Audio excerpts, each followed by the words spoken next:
I've got the pickup routes laid out for the top. I've got the bridge laid out, so I had to lay the bridge out first, you know, get all the center line stuff. Get the bridge laid out, and then I was able to locate the pickups. This one's basically as far forward as I can push it on the guitar, or as far toward the fretboard as I can push it. And then this one is like 1 7/8 off of the lowest saddle on the bridge. Most guitars sit somewhere around the 2-inch margin on those, a little more, a little less.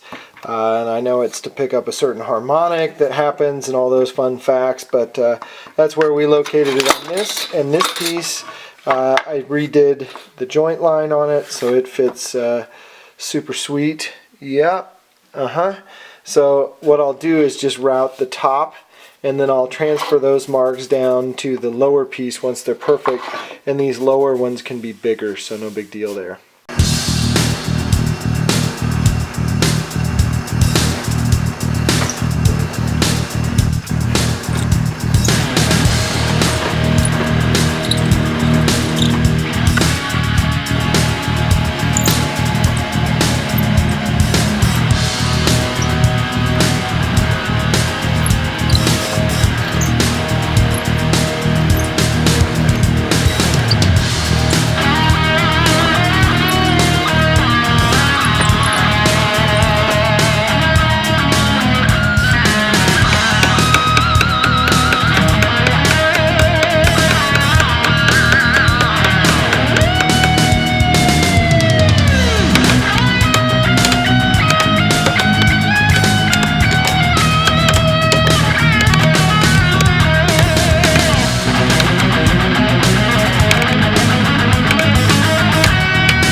Got the cavity all cleaned out there, nice and chiseled up. I know nobody's ever going to see that once I glue the top on, but I wanted it to look as nice as it could look.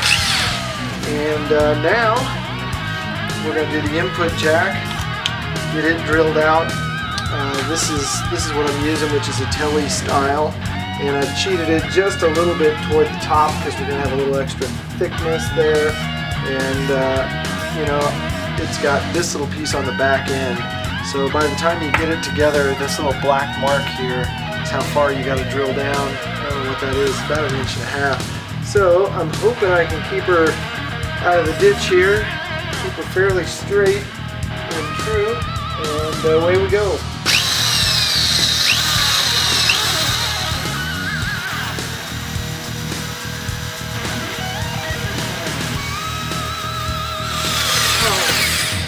That'll make you tired.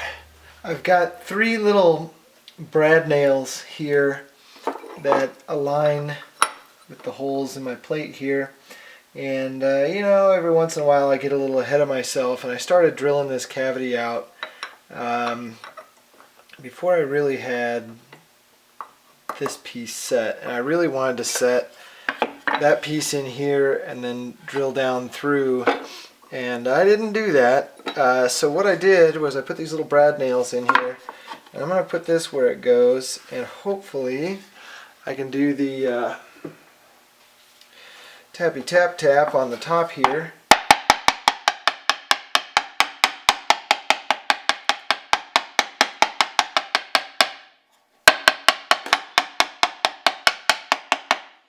And hopefully those marks transferred. There they are. 1, 2, 3, so that's good news. It looks like if I put this guy like this, my little hole that I put here is going to be inside the cover, so that'll be swell, and I'll have to route out this so this will fit.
Everybody can see those, but I put in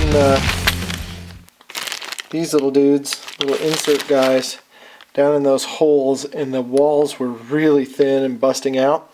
But I drilled the holes deep enough that I got beyond this. I mean, this one you can see, you can see right through it. But had to put them where I had to put them. But I did go ahead and get those inserts below. Sorry about the focus, guys, I'm really close.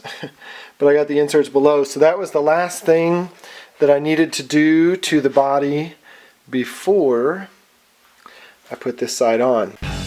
This is our last slog. This is it right here. We do a little glue up, and from here it becomes more assembly than it does creation, I think. I mean, there's a little bit of fabrication left, don't get me wrong, but quite honestly it becomes way more assembly now. Assembly and clean up and finish, I guess, is how I'd say it.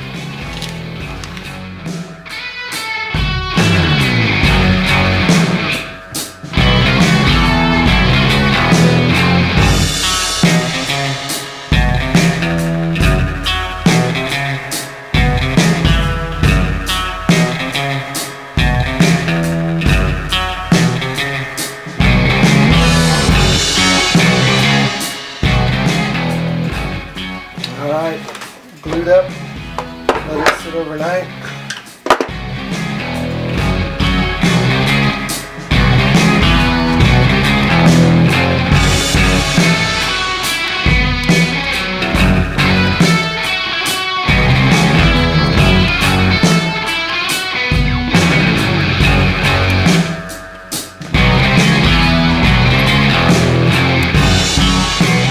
Yep, that's pretty sweet.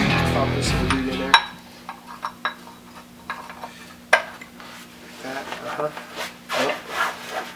So a couple guys were worried about these burn marks. I don't think they go very deep, and I am going to sand some profile to this. As I'm looking at everything, I could stand to shave this guy down a little bit, kind of make it thinner, and then this hump here looks a little bit high to me. So we may modify that just a little bit and bring it down, just make it a little skinnier. So yeah, there we are. The Spalta Tamarin is on there, and start wiring next, I guess. Now we'll we'll get this sanded down and contoured. That's what's next. Then after that happens, we'll wire it. Don't let your meat